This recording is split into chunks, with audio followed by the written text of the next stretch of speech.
लड़ाई जोरजार हम एथरक निश्चित भाव में नवीन पट्टनायक पदच्युत हेबे एक कथा निश्चित हाँ तैयारी चली जोरजार काम चली निश्चित भाव में नवीन पट्टनायक जीवे एवं जो लीज सरकार चली नवीन पट्टनायक जो जो पांडियन को लीज देकर सरकार चलती लीज सरकार भी बंद हम अंत हम एवं ये दी जन निश्चित भाव में जेल रे एटा निश्चित कथा आगुआ निर्वाचन कथा विषय में मुझे पारि ना कारण अलग प्रकार कथा से कौन चली कौन ना कौन हम मुझे पारि ना किंतु एटा निश्चित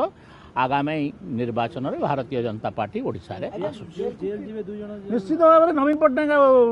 पांडियन जीवे अरे कौन न करिसंती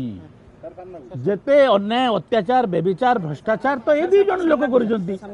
हां तो ये दी जन निश्चित भाव में जेल जीवे जेल बीजेपी गवर्नमेंट नबो सेंट्रल गवर्नमेंट नबो आपण तार तो सीमा नहीं आज्ञा जे कौन करिसंती कौन अन्याय अत्याचार करिसंती तार कौन गोटे सीमा अच्छी सबू सीमा पार कर सारी एवं गणतंत्र को जो भली भाव में पांडियन बाबू आ नवीन बाबू परिहास करुछंती गोटे साधारण सरकारी कर्मचारी जमती ओडिशार सर्वे सर्वा होती मालिक होती एवं से लीज रे देइछंती ए सब कथा गुड़ा बाहर कथा।